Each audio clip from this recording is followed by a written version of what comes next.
When every home you want to make an offer on ends up in multiple offer situation, it's easy to feel discouraged if you've been trying to buy a property right now. Even homes needing serious work seem to be breaking price records.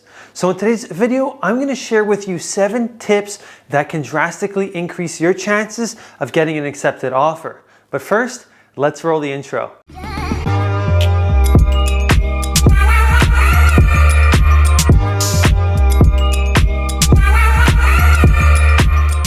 Hi everyone, Josh here, and in a seller's market, buying a home can be a challenge, especially when you're competing among many other buyers for the same property.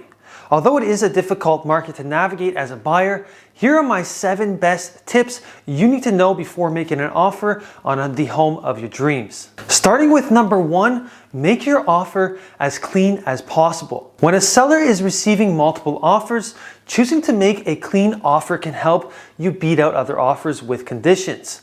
Some of the main conditions to consider are the financing, inspection, and review of documents conditions. Cleaning up your offer and putting as little conditions as possible will definitely increase its attractiveness.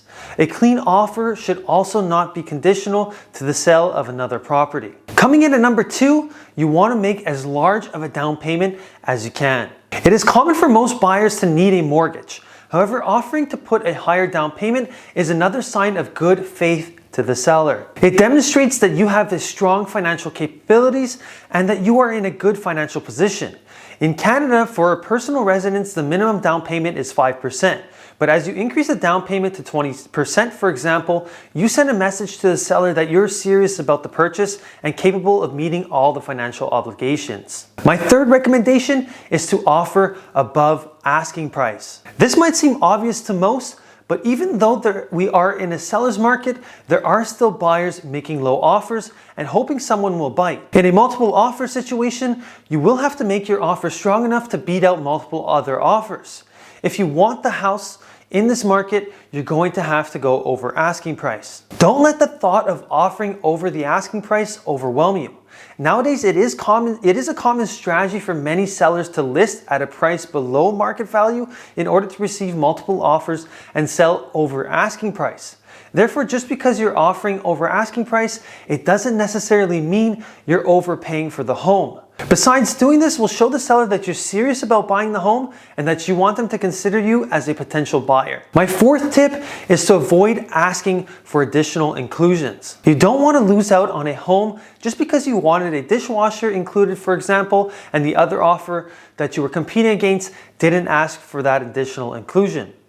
2 offers could be very similar in price, but the one that isn't asking for an additional inclusion will be more attractive to the seller. If you want to seriously compete for and get an accepted offer on a house, it is important for you to remain focused on achieving your goal, which is actually buying the house. Coming in at number 5 is a more commonly known tip that has been largely popularized in the last year or 2, and that is writing a letter to the sellers. When making your offer, you can add a handwritten letter to the sellers demonstrating your appreciation for their home and thanking them for the visit and the consideration of your offer. With this letter, you want to try and build a personal connection that normally isn't made when sellers just look at a bunch of numbers.